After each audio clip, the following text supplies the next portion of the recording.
રાધે રાધે, જય સિયારામ. આપણે શ્રી શ્રી ગયા પ્રસાદ પંડિતજીનું ચરિત્ર ચાલે છે. ગયા પ્રસાદ પંડિતજી પોતાના ગુરુ ગૌરી દત્તજી ત્રિપાઠીના ઘરે ભણવા જાય છે. આ ગૌરી દત્તજી ત્રિપાઠી એમના શિક્ષા ગુરુ હતા. દીક્ષા ગુરુ તો ગયા પ્રસાદ પંડિતજીના હતા ઉડિયા બાબા, જે એક બહુ ઉચ્ચ કોટીના મહાપુરુષ હતા. ઉડિયા બાબાનું નામ બધાએ સાંભળેલું છે. પણ એની ચર્ચા જયારે આવશે ત્યારે જ આપણે કરશી. અત્યારે તો આપણે ગૌરી દત્તજી ત્રિપાઠીની ચર્ચા કરશી. હવે ગયા પ્રસાદ પંડિતજી જયારે ગૌરી દત્તજીની નીચે ભણતા હતા ત્યારે એક છોકરા ઉપર બ્રહ્મ રાક્ષસ આવ્યો.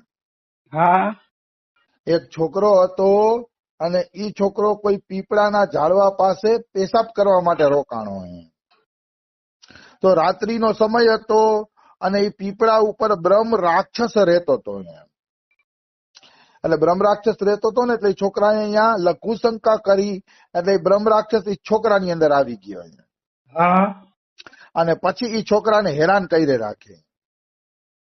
અને ઘણા લોકો એમ કહે છે કે પીપળાના વૃક્ષમાં ભૂત રહીએ. સાચી વાત છે, રહેતું હશે, પણ પીપળાના વૃક્ષમાં જ નહીં, કોઈ પણ વૃક્ષમાં ભૂત તો રહી શકે. બિલકુલ. કોઈને ખેતરમાં આસક્તિ રહી ગઈ હોય તો એ ખેતરના વૃક્ષમાં જ પછી ભૂત બને. જરૂરી નથી કે પીપળામાં જ ભૂત બને, કારણ કે પાછા બધા પીપળો વાવવાનું બંધ કરી દેશે. પણ પીપળો કૃષ્ણનું સ્વરૂપ છે. કૃષ્ણએ કીધું છે વૃક્ષોમાં પીપળો હું છું, એટલે પીપળામાં કૃષ્ણને જોવાનો. કદાચ પીપળામાં ભૂત હોય તો આપણે ભલે એનાથી દૂર રહીએ, ત્યાં કોઈ આપણે લઘુશંકા આદિ કાર્ય ન કરવા જોઈએ. પણ એટલું જરૂર યાદ રાખવાનું છે કે ભૂત પીપળામાં જ હોય એવું નથી, તો ગમે મેલી જગ્યામાં હોય. એટલે પીપળાનો અનાદર કરવાની જરૂર નથી. જે લોકો પીપળાનો અનાદર કરે છે ને એ મતલબ સારી ગતિને પામતા નથી. આવી વસ્તુ છે. કારણ કે શાસ્ત્રમાં ક્યાંય એવું નથી આવ્યું પીપળો વાવવો નહીં. તો આ બાળક અહીંયા લઘુશંકા કરી એટલે બ્રહ્મ રાક્ષસ એના ઉપર આવી ગયો અને બ્રહ્મ રાક્ષસ એને હેરાન કરવા માંડ્યો. તો ધન્ય છે ગૌરી દત્તજી ત્રિપાઠીને, એના ભજનની શક્તિને, એના ભગવાન પ્રત્યેના ભાવની શક્તિને જુઓ. એને બ્રહ્મ રાક્ષસને કહી દીધું કે તું આ બાળકને છોડીને વહી જાય. તો બ્રહ્મ રાક્ષસ કે હું આ બાળકને છોડીને ન જાઉં, બહુ મહેનત પછી મને બાળક મળ્યું છે, હવે એના પેટમાં બેહીને હું ભોજન કરી શીખીએ.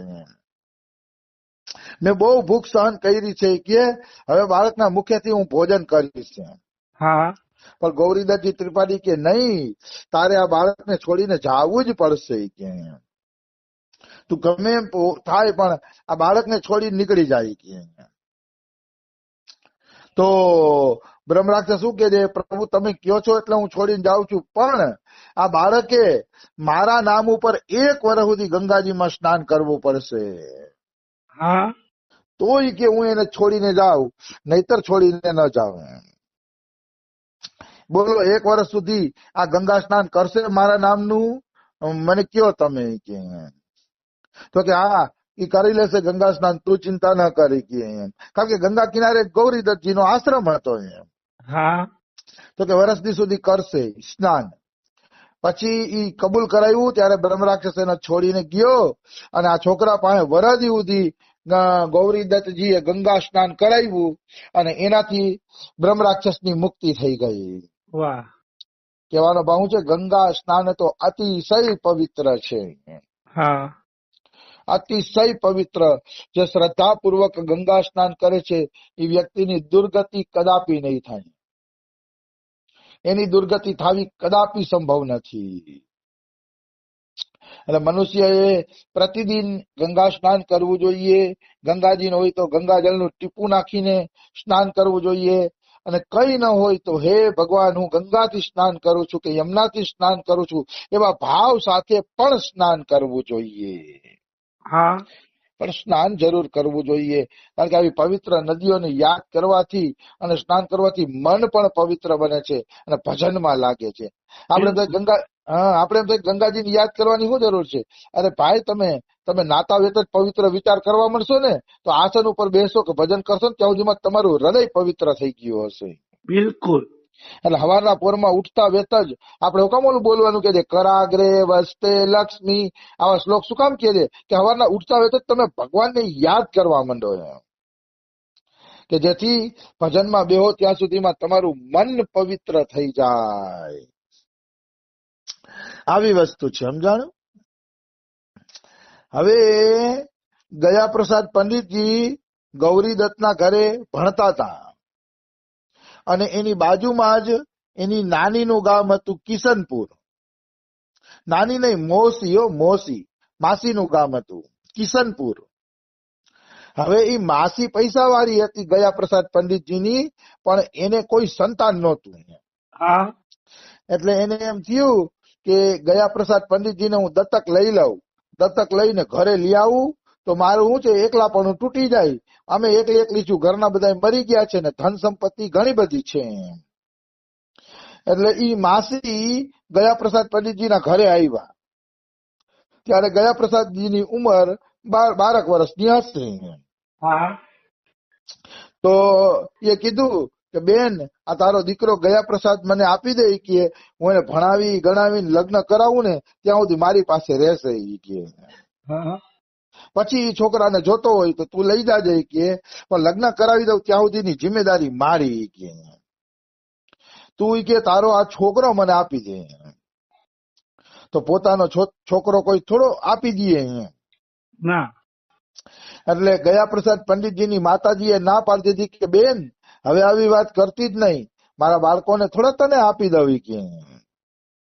એટલે ઓલા માસી થોડાક નારાજ થયા, કારણ કે સંસારનો તો સ્વભાવ છે, એની ઈચ્છા પૂર્તિ ન કરો એટલે મોઢા બગડી જશે. હા. આ જ સંસારનું સ્વરૂપ છે. એટલે સંસારને જેમ બને ને એમ ગોલી મારી દેવી જોઈએ, મતલબ એની આસક્તિ છોડી દેવી જોઈએ. ગોલી મારવી મતલબ આસક્તિ છોડી દેવી જોઈએ, કારણ કે સંસારમાંથી ક્યાંય તમને સુખ નહીં મળે, કારણ કે બધા લોકો છે ને સ્વાર્થના સગા છે. બિલકુલ. એટલે એની આસક્તિ છોડી દેવી જોઈએ. લ્યો માસી દીકરો નો આપ્યો, એમાં હું ખોટું કીધું? પોતાનો દીકરો નો આપ્યો તો માસીને નારાજ થવાની શું જરૂર હતી? તો એ માસી નારાજ થઈ ગયા અને કિશનપુર તરફ હાલતા થઈ ગયા તો રસ્તામાં લૂંટેરાઓએ માસીને લૂંટી લીધી. હા. માસીને લૂંટી લીધી, કારણ કે ત્યારે ચોરી ચબરકી બહુ થતી. માસી હતા પૈસા વાળા થોડા કે, તો ચોરોએ લૂંટી લીધી ને એટલે માસી રોતા હતા. તો 2 જણા આવ્યા અને પાછા એને કલ્યાણીપુર લઈ આવ્યા. તો કલ્યાણીપુરમાં માસી રોતા હતા ને તો દયા આવી ગઈ, ગયા પ્રસાદ પંડિતજીના માતા પિતાને દયા આવી ગઈ.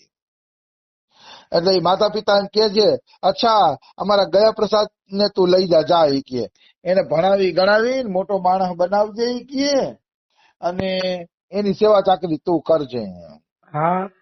પછી માસી રાજી થઈ ગયા. તો આમ પતિ પત્ની વિચાર કરે છે કે આપણે ગરીબ માણસ છીએ, આમે ગયા પ્રસાદ ને ભણાવી નહીં શકીએ, તો માસી લઈ જાય તો કમસે કમ ભણી ગણીને હોશિયાર તો બનશે કે, એટલે આપી દઈએ. થોડીક તો માસીની દયા આવી અને થોડીક ગયા પ્રસાદ પંડિતજીના માતા પિતા ગરીબ હતા એટલે આપી દીધા એને. હા. કે તમે લઈ જાવ એને.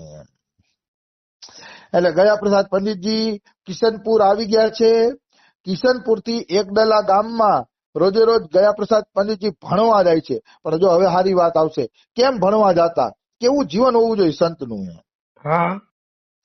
તો કિશનપુર થી એકડલા ગામમાં ગયા પ્રસાદ પંડિતજી ભણવા જતા ત્યારે આવું એનું વર્તન હતું. तब ऐसे ढंग से मार्ग में चलते कि ना काऊ से बोलते और ना इत उत को देखते. મતલબ નીચું માથું કરીને ગયા પ્રસાદ પંડિતજી ભણવા હાઈલા જતા. ન કયારે બોલવાનું, ન કોઈ મિત્ર વર્તુળ હતું, ન ઈત ઉત દેખતે. ઈત ઉત એટલે આજુબાજુ, આજુબાજુ જોવાનું નહીં કે કોણ શું કરે છે. 12-13 વર્ષમાં આવું જીવન હતું ગયા પ્રસાદજીનું. કોઈ આરે મગજમારી નહીં, કોઈ આરે ખટખટ નહીં, કોઈ આરે બોલવું નહીં, ચાલવું નહીં, પોતાની મસ્તીમાં મસ્ત રહેવાનું. અને એમની અંતર્મુખી વ્રતિ હતી. એ અંતર્મુખી વ્રતિ જોઈને માણસો આશ્ચર્ય કરતા કે આ કેવો વિચિત્ર બાળક છે, જોત ખરાય કે એના મનમાં જરાય ચંચળતા નથી કેવો વિચિત્ર બાળક, કેવો સુંદર બાળક, લોકો પણ વખાણ કરે. અને ગૌરીદત્તજી ત્રિપાઠીએ એને કીધું તું બેટા તારે આ જગ્યા ઉપર બેસવાનું. એક દિવાલના ટેકે એને બેહાડતા ગયા પ્રસાદ પંડિતજીને. તો ગયા પ્રસાદ પંડિતજી જ્યાં સુધી ભણ્યા ત્યાં સુધી એ જ જગ્યા ઉપર બેઠા, કે ગુરુજીએ કીધું છે કે આ જગ્યા ઉપર બેઠું રહેવાનું, તો એ જગ્યા ઉપર બોલો ભણ્યા ત્યાં સુધી બેઠા રહ્યા. હા આવું તો એ ગુરુ આજ્ઞાનું પાલન કરતા. મહાપુરુષમાં એક વિશેષતા હોય, એને જે આજ્ઞા આપે. હું અમારા બાબાની 3 વર્ષ ત્યાં જાઉં છું, થાંભલા પાસે એક જ જગ્યાએ બેહું. જો અહીંયા કોઈ માણસ બેહી ગયો હોય તો અદલ બદલ થાય, ન બેઠું હોય તો હું થાંભલા પાસે જ બેસું. હા કારણ કે મહાપુરુષના એક લક્ષણ છે કે એ જ્યાં વાળ કપાવતા હશે એ વાળંદે એક જ હશે, શાક લેતા હશે શાકભાજી વાળો એક જ હશે. મહાપુરુષ છે ને એ બદલ નથી કરતા. એને બદલ કરવાનું હોતું નથી.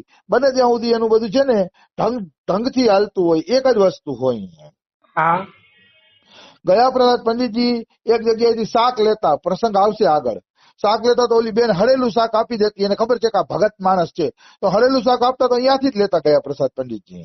હા તો એના ઘરના વડતા કે આ હળેલું શાક આપે છે તો અહીંયાથી શું કામ લ્યો છો? તો કે બિચારીની કમાણી થઈ જાય ને, ગરીબ માણસ છે કે જવા દ્યો કે. હા આવી એની દયા. હા એટલે એવી વાત છે.